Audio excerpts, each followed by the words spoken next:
For over 50 years, Disneyland and its sister parks have consistently had brilliant versions of their classic characters in the form of audio animatronics, but now Stuntronics is the next step. It started in 1950 when Walt Disney bought a mechanical bird while he was vacationing in Europe. A year later, he created a miniature figure that is programmed with cams, cables, and tubes to mimic tap dancing routines performed by the late Buddy Ebsen. After that, audio animatronics took off. In later years, Walt Disney's Enhanced Tiki Room opened up at Disneyland, and it's the first show to feature audio animatronic technology. Soon after that came 2 audio animated birds that appeared in Mary Poppins. Characters started off as hydraulic and more recently became fully electronic. These characters create a feeling of life and emotion inside rides and attractions, and now they are becoming in shows around the Disneyland parks.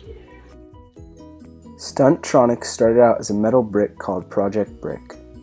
BRIC stands for Binary Robotic Inertially Controlled Brick. The brick was a system that utilized laser rangefinders and other sensors to determine its velocity and distance from the target. It would then calculate when it would release the latching servo that held 2 weights being pushed by springs.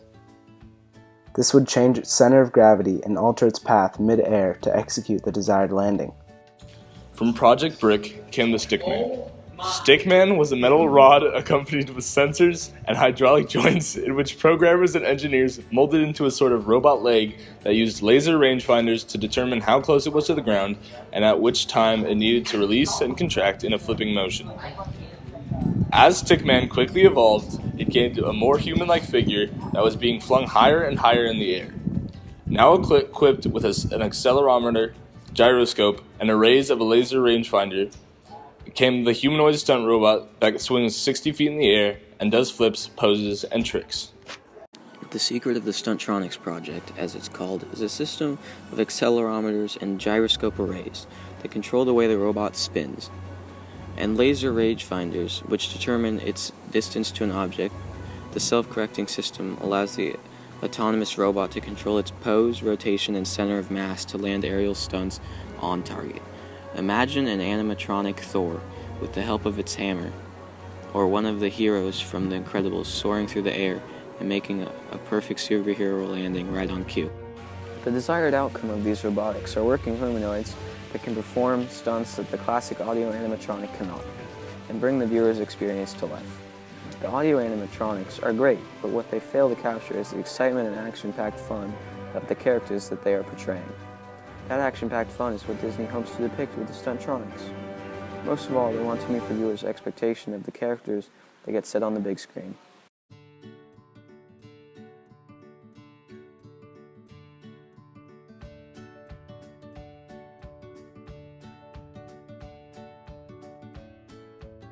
I think it will impact the entertainment value initially because everybody will want to see one of these new robots in action, right?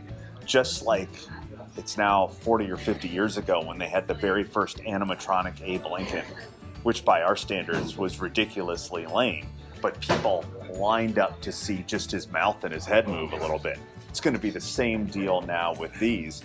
It will also give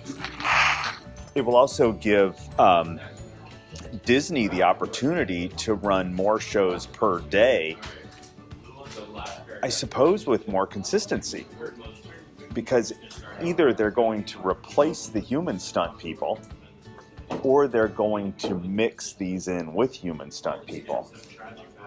Plus, think about it, they could expose the robot, they could have it like do one of those crazy flips as you saw in the video, but into a bucket of fire. Which they might, I mean, you could still do it with a human with proper protection, but there's a risk there. If you lose a robot, no lives lost.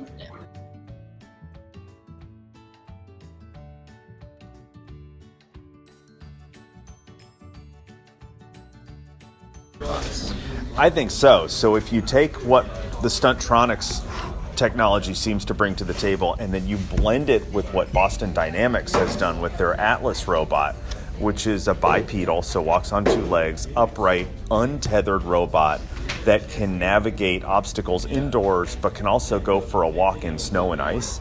So imagine if you if you take the abilities of the Boston Dynamics robot, blend it with the Disney robot, where it can handle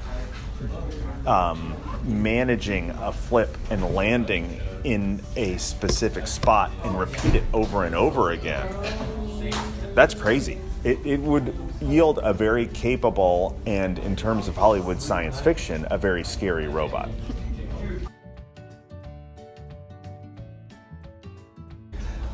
Right now, there's a lot of work in Japan and South Korea in terms of robotics that is being directed at bringing robots into the home. And I don't mean just a $400 robot vacuum cleaner, but one that is the long-promised robotic assistant in the home that could help people who need a little extra assistance around the house in terms of if they have mobility issues, or could just be something that helps you in the home in general.